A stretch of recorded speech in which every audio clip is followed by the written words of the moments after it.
Hello, everybody, and thanks for listening. So, I am doing another video, and this video is about a young man who was gunned down by police. And yes, my title of my video, let me read that.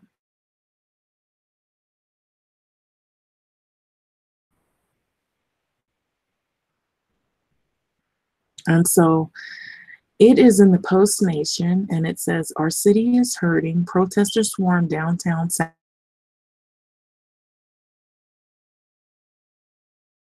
I'll say this.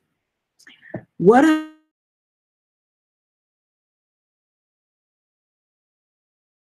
I post them, and I don't think that's by accident. A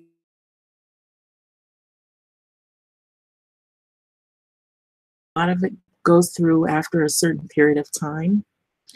And depending on how much of a hot topic and how high profile the situation is, if I'm doing a blog or if I'm doing a video about it, it actually goes through. And so this might be another issue.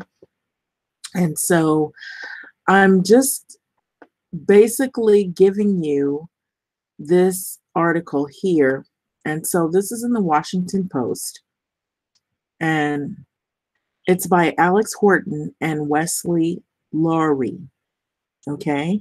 And so there's a big uproar in Sacramento right now for an unarmed black male that was gunned down by police. So demonstrators protesting a fatal police shooting of an unarmed black man in Sacramento, and they blocked the entrances of the downtown basketball arena Thursday night amid chants of Black Lives Matter, prompting police to shut down admission to Sacramento Kings game. So the Sacramento Police Department, whose officers shot and killed Stephen Clark in his grandmother's backyard Sunday night, said that at 7:30 p.m., which is evening time or nighttime, local time, that no one else would be allowed into the game against the Atlanta Hawks due to the foreseen circumstance around the Golden One Center. So the Sacramento Bee reported that the hundreds of protesters had formed a human chain in front of the arena doorways, preventing thousands of fans from entering and leaving the seats inside the arena nearly empty. And so there is footage apparently of the incident that happened. So I'm going to try to see if I can play it. But due to law enforcement being unable to ensure ticketed fans should safely enter the arena remains closed, and we asked fans outside to travel home, the Kings said in Thursday night statement. So how Stephen Clark's shooting unfolded. So here's a video right here. It says there was body camera, a helicopter footage that provides more information on the night of the Sacramento police that shot and killed Stephen Clark, an unarmed father of two children. And so let me read the rest of the article, and then I'm going to pan back up to this video. So after the game, the team's principal owner, Vivek Renadive, so I may not be pronouncing, or Ranadive, addressed the few fans who had managed to enter the arena before the entrances were closed. So he expressed sympathy to Clark's family and said he recognized the public's right to protest peacefully. So we stand before you, old, young, black, white, brown, and we all are united in the commitment, Ranadive said. Okay, so I may be pronouncing the names incorrectly, but excuse me and pardon me for that, and I am very sorry for that, because names sometimes will have certain dialects or whatever to it because of culture or background. So we recognize that it's not just business as usual, and we are going to work really hard to bring everybody together to make the world a better place, starting with our own community. I'm going to stop there.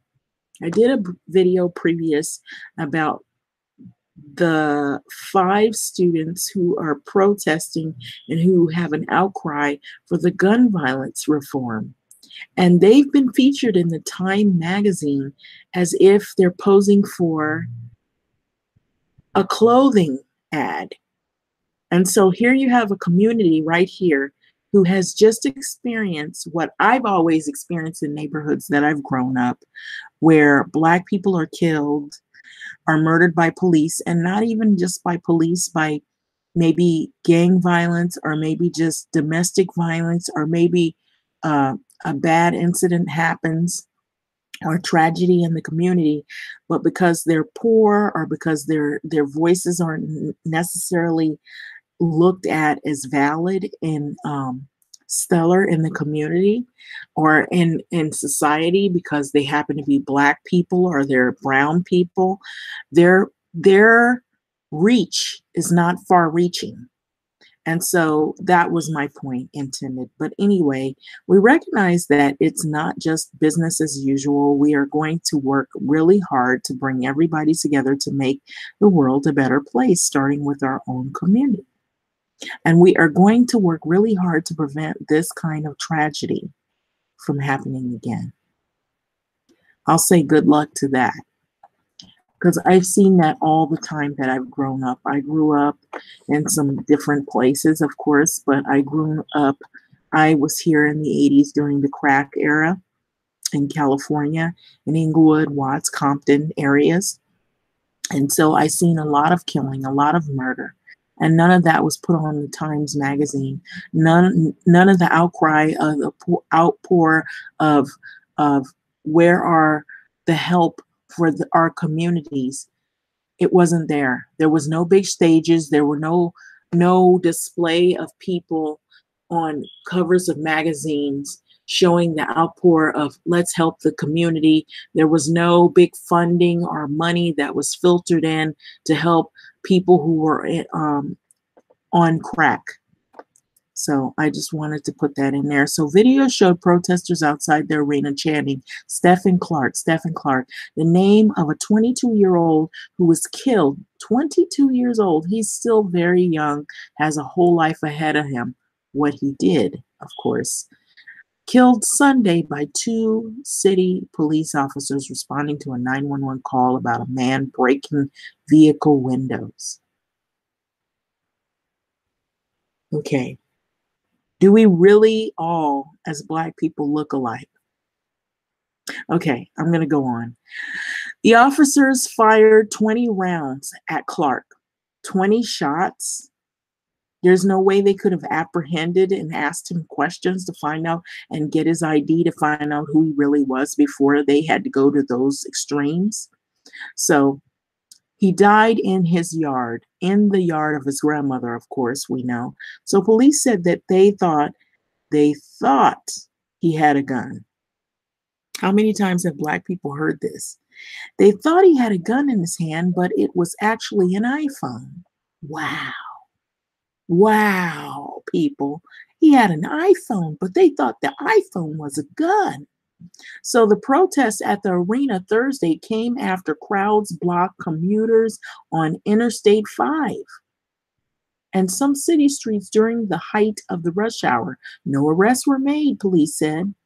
Of course not, because they got all this bad press now on them. They don't want to be in trouble for actually killing protesters who are protesting about the gun violence of police brutality on innocent citizens who have an iPhone that they assume because he's Black, he must be holding a gun, but it's actually an iPhone.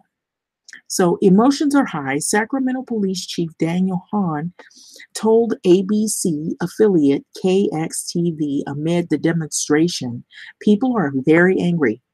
They're more than angry. They're enraged.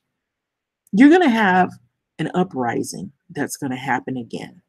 I'm guaranteed that it will happen again because this has happened in different places, but with whom? Black people who are unarmed.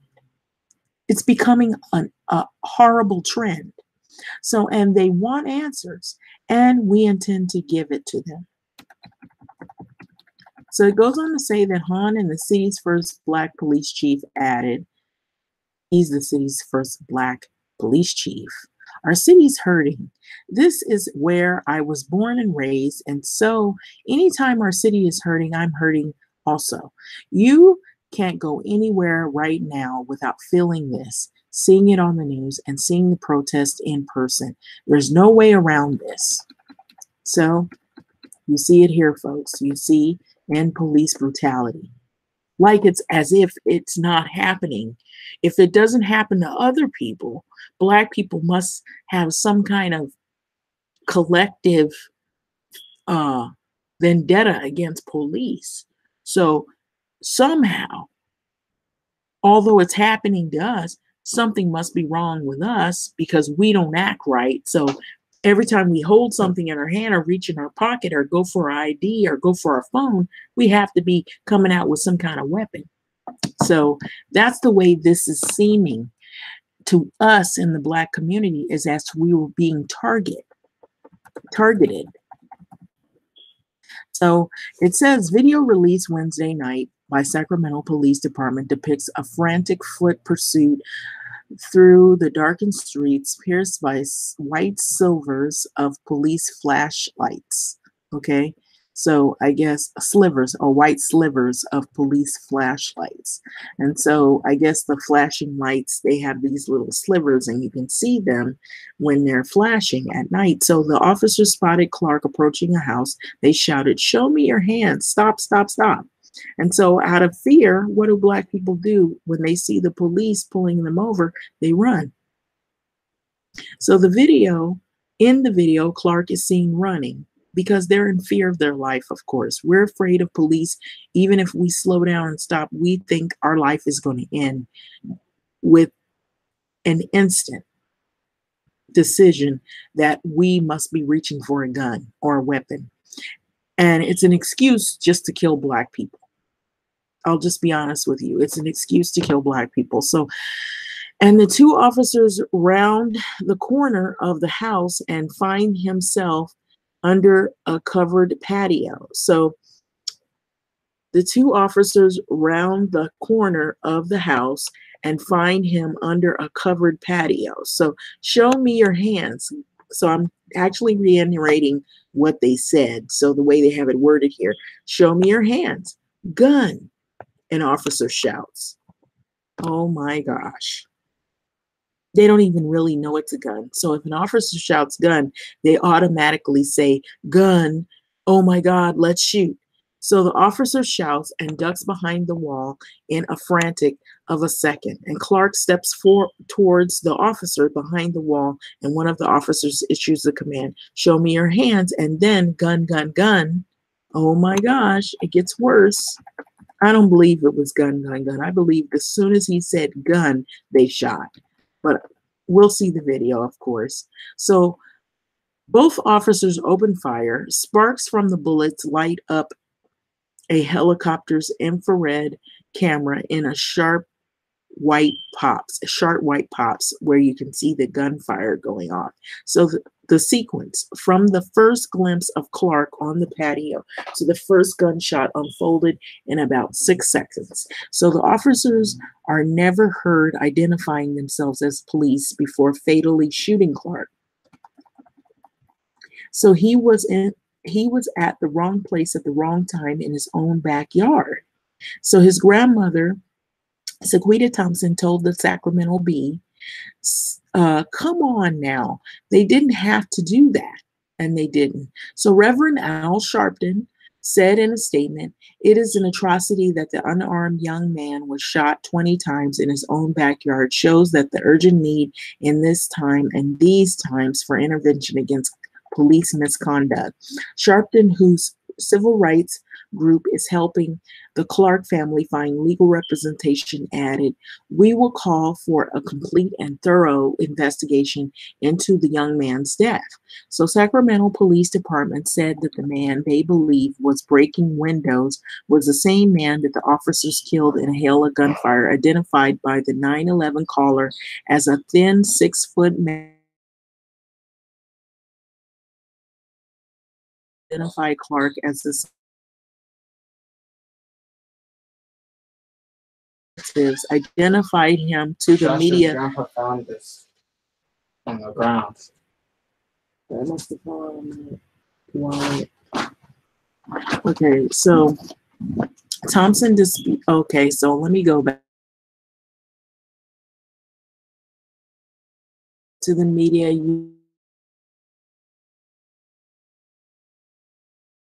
So public records list his name as Stephen Clark. He's 22 years of age, young African-American male with 2 kids. So Thompson disputes the police department's version of the events.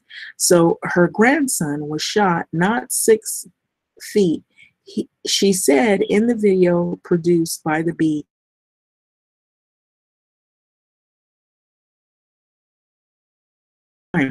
so through the doorbell, their doorbell,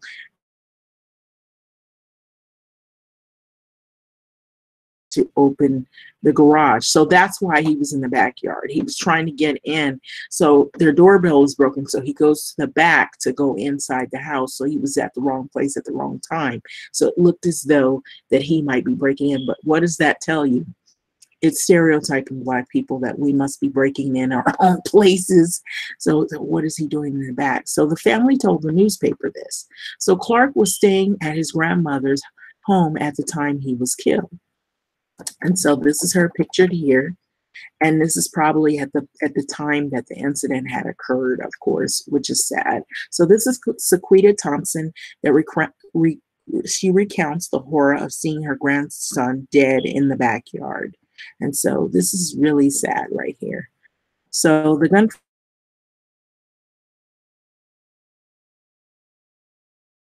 pow, pow, pow, pow, and I got to the ground, and she said in the B video, that's what she said. So she had began to suspect that the police description of the dead person in her yard was a member of her family. So I told the officers, you guys are murderers. And they are.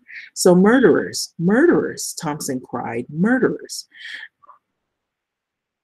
She cried out. You took him away from his kids. The family said Clark had 2 young sons, Cairo, and Aiden. And so he had all money.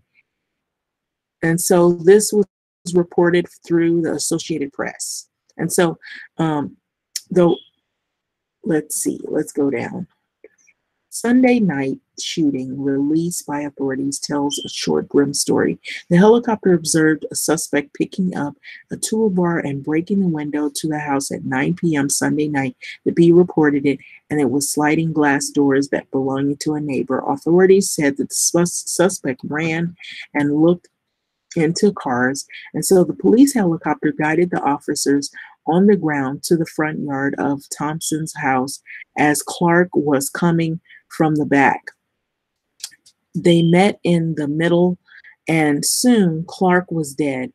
Prior to the shooting, the involved officers saw the suspects facing them advance forward with his arms extended.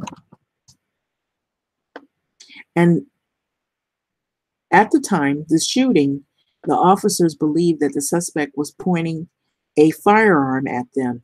After the exhaustive search scene, investigators did not locate any firearms at all. The only items found near the suspect was the cell phone. So this was the incident that occurred and what was reported by the police officers. So an analysis of the Washington Post found that 987 people were killed by police last year. 68 of them were unarmed.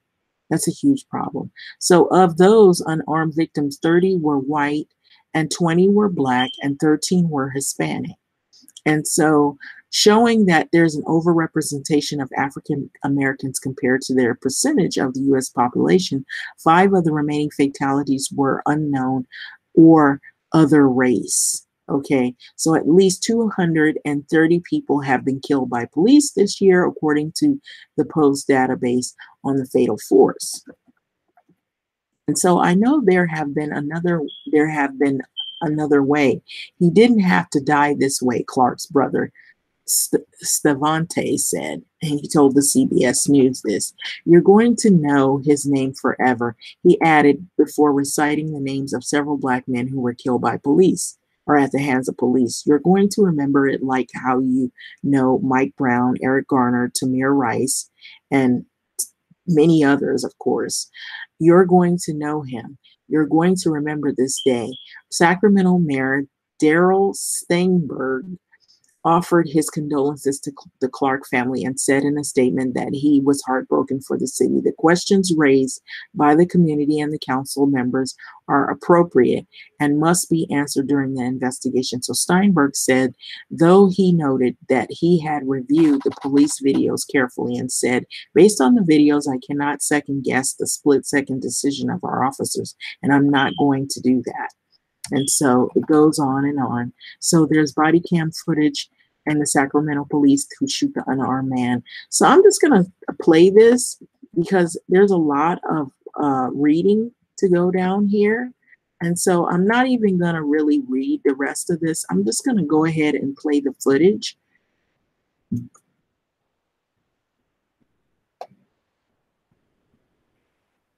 So bear with me here.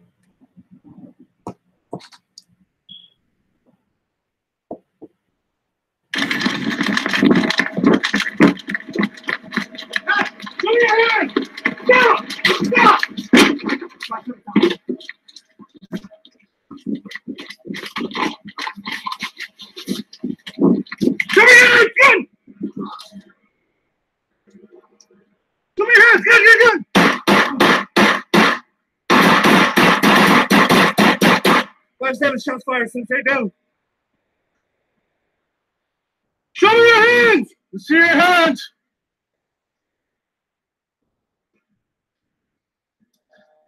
5-7, he's down. No movement. We're going to need additional units. Come in from the west to east of this yard. Let's see your hands!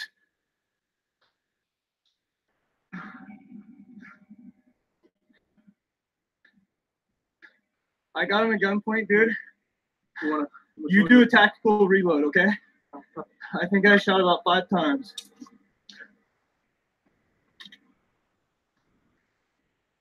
Neither one of us are hit. We're okay. Suspect down.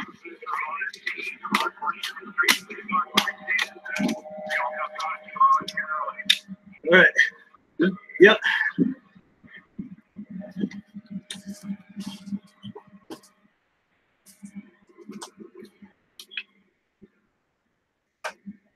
One Charles 5-4. There's an older model. Looks like Chevy in the driveway. It's a brown house with. No, you're covered. You're covered. You're covered. Nothing but stars going out.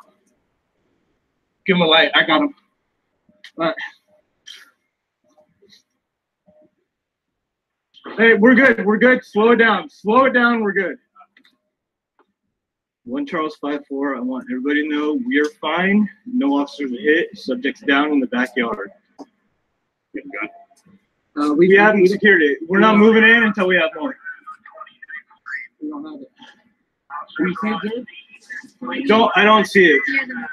He hasn't moved at all.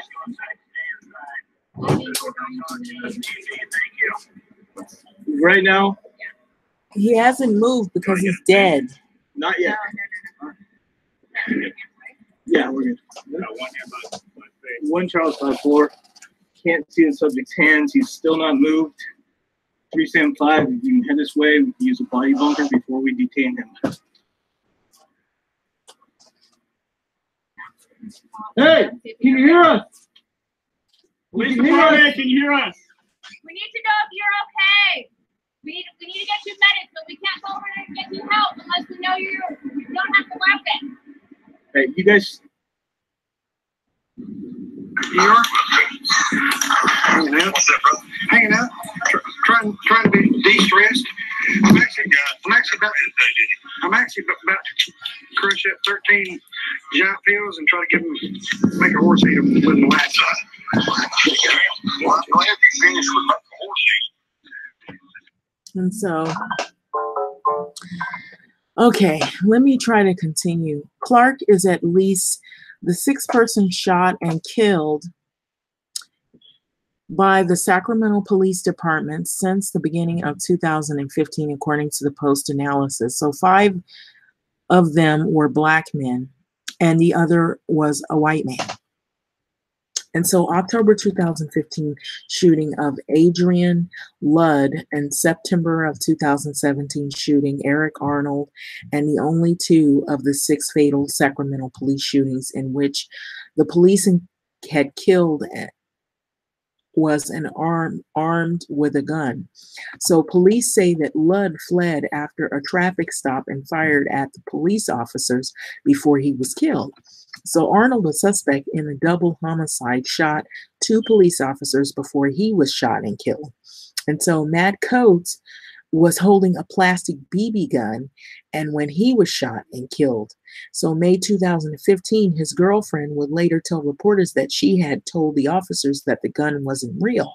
And so in 2 of the cases, the fatal shootings of Dazon Flanau and Joseph Mann, Sacramento police killed people alleged to have been armed with a knife. So Clark, it appears, was unarmed. He didn't have any weapon. He had an iPhone. So how many times Clark was shot is unknown. Authorities said, pending the investigation, the officers are on a paid administrative leave as a probe unfolds. So they're doing this routine as we've seen before. He reached for a gun, or we thought he had a gun, and then they are on administrative leave. And then when they find they don't have enough proof to say that there was some kind of malice or intent to the shooting, then they usually let the officers back in their job, and they're back doing the same thing again as if nothing happened. And Black people in the community are supposed to just sit back and relax and not be upset about this. And it's a pattern that we've been seeing all over the country, everywhere, in many local cities and many neighborhoods, communities. And it's not even just in one area, it's everywhere. So detective everywhere in the US, we've been seeing a lot of this. So Detective Eddie McCauley of Sacramento Police said that Wednesday he was unsure what model of weapon that the officers had actually used. So, or if 10 rounds each of them had fired represented the entire capacity of their magazines. And so the police said that 5 minutes passed before responding to officers arrived to cuff Clark and rendered first aid, ultimately proved futile, and he died at the scene. Of course, he was probably already dead, all those shots that we heard. And so that's pretty horrific. And so the timeline is not precise according to the footage. 5 minutes and 16 seconds passed between the radio call of the shots fired when officers snap on the cuffs. Several more seconds passed before someone on the scene begins chest compressions. A single sentence of department guidance on providing medical attention to suspects reads, officers shall provide aid to injured parties if it can be done safely. So some factors may affect how and if the police render aid to somebody or someone they shoot, such as if they are resisting or the police think that the weapon is present, said Macaulay, the police detective. So in the video, the officers did not appear to be fearful or of an attack once Clark was down. So he wasn't coming at them. He didn't like wave any knives or guns or weapons or anything. They were chasing him, and they suspected that he was the one they were looking for, and they went ahead and shot him. And that is what they're trying to prove now, whether there was some kind of malice intent, or were they not really paying attention and not doing what they were supposed to doing, and really looking at what he had on him, on his person. So he wasn't moving, and the officers note that. And so the officers are showing no clear urgency to replenish his ammunition. So waits a minute and a half before he reloads, because if you hear in the video, he says you need to reload. So or he says he gives the call about reloading, in other words. So I'm just pretty much paraphrasing what he said. It's not definite. But, sir, can you move? Can you move? You can hear him in the video asking him, put your hands up, put your hands up. So an arriving officer calls into the night at Clark minutes after the shooting, telling him they cannot help unless they know he does not have the weapon. And so it goes on to say that the police allowed Clark's family to review the body camera video before it was publicly released, and part of the departmental policy change, according to the B. So allowing families to see such videos before they're released to the public is part of the city's policy adopted in late 2016, the city of Sacramento, after fatal shootings by police of Joseph Mann, a mentally ill black man. Man shooting led to a major changes of the department, including a requirement that all patrol officers wear body cameras. So the changes also require that police release videos of critical incidents such as an officer-involved shooting and deaths in the custody within 30 days of an event. So Sacramento Police Chief Daniel Hahn, the city's first African-American chief, has been releasing videos more quickly than the requirement calls for, and for a broader range of events that Dan covered by the new law since taking over the department last summer. So we're being open, and we will reveal the facts as we get them. And so it goes on. I guess their TV station is KXTV, Han told them on Thursday. So that still doesn't erase what happened, and that still doesn't answer the question whether it was a legal procedure within the policy, within training, but I think it is a step in the right direction. So after reviewing the video, Clark's aunt Saquise Durham told the B, as soon as they did the command, they started the shooting. And so they said, put your hands up, gun. And then they just let loose on my nephew. Okay, so said Les Simmons, a pastor and the community activist that's in the surrounding area or local area, even if he did what they say he was supposed to be doing, they say was done, at the end of the day, it does not justify his life being taken. So Simmons called into question what was left off the released video, particularly at the end. Before the video concludes, the two officers walked to the street nearly 7 minutes after the shooting, shimmering red and blue light silhouette, and approaching a group of officers, and their faces are blurred. So, hey, mute. Okay, the officer said. So they mute the video. So what are they saying? How are they conversing to one another after the incident has actually initially occurred? So the audio goes silent, and shortly thereafter, the video ends. So clearly it implies to me that they're on the scene trying to figure out a cover-up, said Sharpton. So when something goes bad, this is usually what usually happens is they try to get together and figure out, okay, how are we going to call this whole incident so that it won't go viral or it won't fall back on us. And so they feel like that the officers got together and they shut the video down and the audio because they want to come to heads and cooperate with one another and kind of like protect one another because they know somebody's going down for an unarmed black man being killed, because that's the horrible trend that's going on in the black community. So it clearly implies to me that they're on the scene trying to figure out a cover-up, said Sharpton, who spoke with Clark's mother on Wednesday. You're standing over a dead body that you thought this person happened to have a gun, and you find out that he had no gun, no weapons on him at all, and he happens to be African American, of course, and your immediate impulse is to mute the sound. So that is pretty much, it's a long article. I'm really good at this kind of stuff. You know, I read a lot. And so, you know, actually, you know, excuse me for that interruption too. So I read this out of the Washington Post. It says democracy dies in the darkness. And so this is a sad incident. And so this is the grandmother right here. Her name is Sequita Thompson. And excuse me, I have to apologize if I'm not saying her name correctly, but the way it looks like it's pronounced is Sequita Thompson, and she recounts the horror of seeing her grandson dead in the backyard. And so I'm going to go on and go pan up. There was another video, and I kind of didn't. Here's like some protesters right here. And so there's another video that's present, and I was going to click on it. And this was the one that I first clicked on of the shooting. And so there was another video, and it was showing the actual protesters that are in Sacramento. So I'm going to click on this.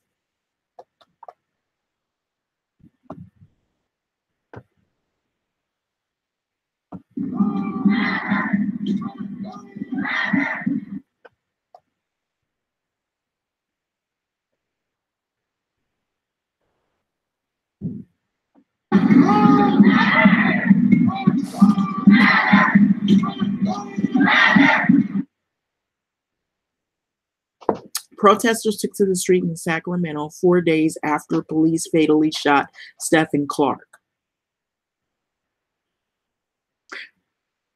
So people crowded the areas in around Sacramento's Golden One Center. Go outside! Go outside! Go outside! Go outside! Go it's a phone! It's a phone! Gun! It's a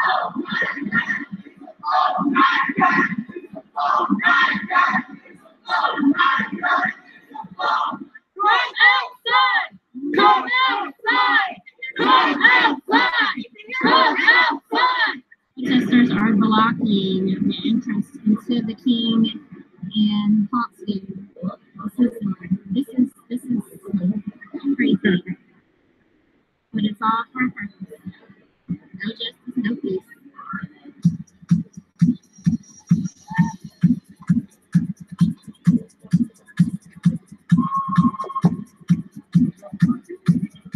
This is not okay! What's happening? It's not okay! It's not my father! Every time, yeah! I'm a black woman with a blonde purple, scarecrow, crazy, understand, this good, and that turn, okay, pretty woman!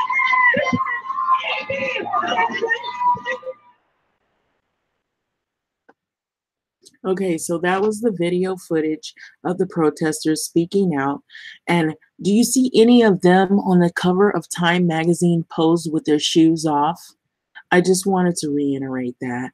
Do you see any of them on a stage broadcasting what has happened, and the whole society of the USA, they do a walkout at all of the places in reference to this black man's being an unarmed individual, a citizen. He just wanted to get into the back of the house, and he goes around the back house, but he gets fatally gunned down because he happens to look like a suspect.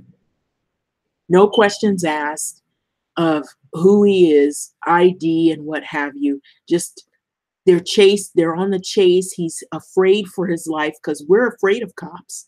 We're afraid of cops, and I'm black, so I'm just saying this because we're afraid of cops, because we don't know if that's our last moment, our last breath, our last time being here, if they're using this as an excuse to exterminate us. And so this is why I'm bringing this video to you. So likes, comments, subscribe. This is an issue. It's just as important as the Parkland shooting. And there's been many of these shootings before Parkland's incident. We go through this constantly. So thanks for listening, and like, comment, subscribe. Give me your feedback and what do you think about this? And this doesn't seem like it's never really going to end. It seems like a growing trend, an ugly pattern in the black community. Thank you for listening.